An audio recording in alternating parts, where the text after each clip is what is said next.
Hello. Happy day 4. Happy January 4th. Today we'll start reading in Genesis 10. These are the generations of the sons of Noah, Shem, Ham, and Japheth. Sons were born to them after the flood. The sons of Japheth, Gomer, Magog, Madai, Javan, Tubal, Meshech, and Tiras. The sons of Gomer, Ashkenaz, Riphath, Togarmah. The sons of Javan, Elisha, Tarshish, Kittim, and Dodanim. From these, the coastland peoples spread in their lands, each with their own language, by their clans in their nations.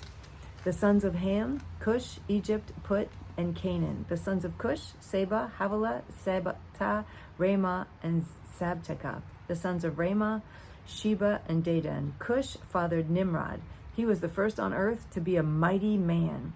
He was a mighty hunter before the Lord. Therefore it is said, like Nimrod, a mighty hunter before the Lord. The beginning of his kingdom was Babel, Erech, Akkad, and Calneh, in the land of Shinar. From that land he went into Assyria and built Nineveh, Rehoboth, Ir, Calah, and Rezin between Nineveh and Calah. That is the great city. Egypt fathered Ludim, Anamim, Lehabim, Naphtuhim, Pathrushim, Casluhim, from whom the Philistines came, and Caphtorim. Canaan fathered Sidon, his firstborn, and Heth, and the Jebusites, the Amorites, the Girgashites, the Hivites, the Arkites, the Sinites, the Arvadites, the Zemarites, and the Hamathites.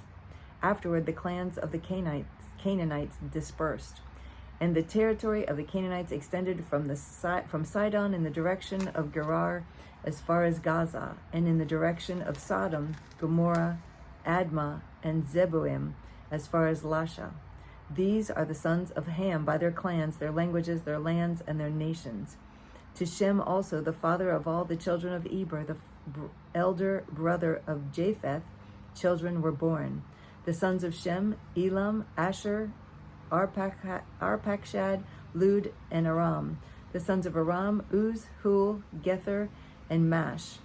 Arpachshad fathered Shelah, and Shelah fathered Eber. To Eber were born 2 sons. The name of the one was Peleg, for in his days the earth was divided, and his brother's name was Joktan. Joktan fathered Almadad, Sheleph, Hazarmaveth, Jerah, Hadaram, Uzal, Diklah, Obal, Abimael, Sheba, Ophir, Havilah, and Jobab.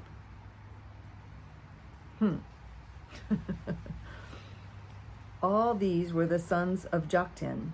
The territory in which they lived extended from Misha in the direction of Sephir to the hill country of the east. These are the sons of Shem by their clans, their languages, their lands, and their nations. These are the clans of the sons of Noah, according to their genealogies in their nations, and from these the nations spread abroad on the earth after the flood. The sons of Japheth, Gomer, Magog, Madai, Javan, Tubal, Meshech, and Tiras. The sons of Gomer, Ashkenaz, Riphath, and Togarmah. The sons of Javan, Elisha, Tarshish, Kittim, and Rodamin.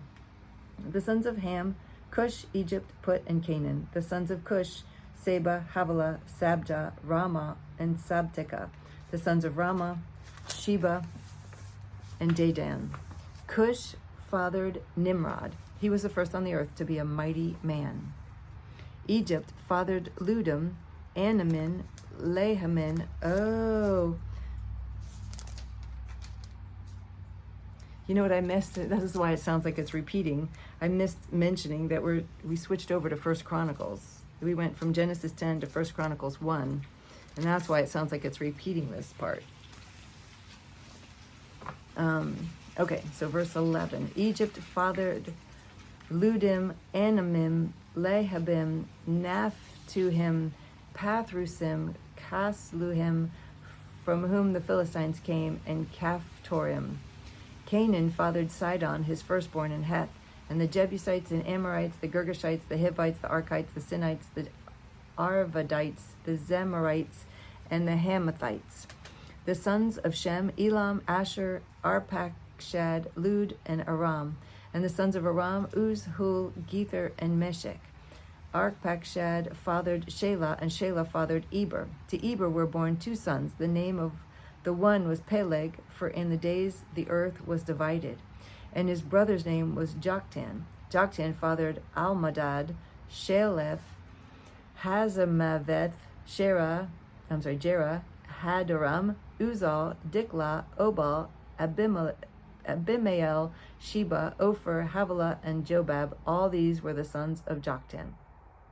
Shem, Arpachshad, Shelah, Eber, Peleg, Ru, Serug, Nahor, Terah, Abram, that is, Abraham. Back to Genesis, chapter 11.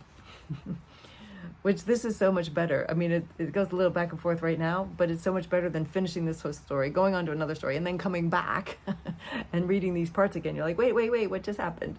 So it's nice that that's what I'm loving about the Chronological Bible, is they're putting all the same pieces of all the different books, the same time period is all being put together, which I appreciate. Genesis chapter 11.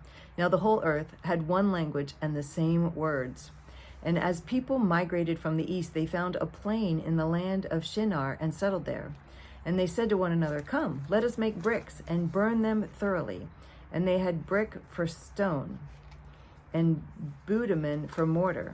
Then they said, "Come, let us build ourselves a city and a tower with its top in the heavens, and let us make a name for ourselves, lest we be dispersed over the face of the whole earth." And the Lord came down to see the city and the tower which the children of man had built. And the Lord said, "Behold, they are one people, and they have all one language. And this is only the beginning of what they can do, what they will do. And nothing that they propose to do will now be impossible for them. Come, let us go down and there confuse their language, so that they may not understand one another's speech." So the Lord dispersed them from there over the face of all the earth, and they left off building the city. Therefore its name was called Babel, because there the Lord confused the language of all the earth. And from there the Lord dispersed them over the face of all the earth. These are the generations of Shem. When Shem was 100 years old, he fathered Arpachshad 2 years after the flood. And Shem lived after he fathered Arpachshad 500 years, and had other sons and daughters. When Arpachshad had lived 35 years, he fathered Shelah. And Arpachshad lived after he fathered Shelah 403 years, and had other sons and daughters. When Shelah had lived 30 years, he fathered Eber. And Shelah lived after he fathered Eber 403 years, and had other sons and daughters. When Eber had lived 34 years, he fathered Peleg.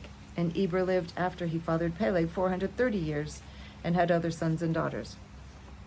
When Peleg had lived 30 years, he fathered Ru. And Peleg lived after he fathered Ru 209 years, and had other sons and daughters. When Ru had lived 32 years, he fathered Sereg. And Ru lived after he fathered Sereg 207 years, and had other sons and daughters. When Sereg lived 30 years, he fathered Nahor. And Sereg lived after he fathered Nahor 200 years, and had other sons and daughters. When Nahor had lived 29 years, he fathered Terah. And Nahor lived after he fathered Terah 119 years, and had other sons and daughters. When Terah had lived 70 years, he fathered Abram, Tahor, and Haran.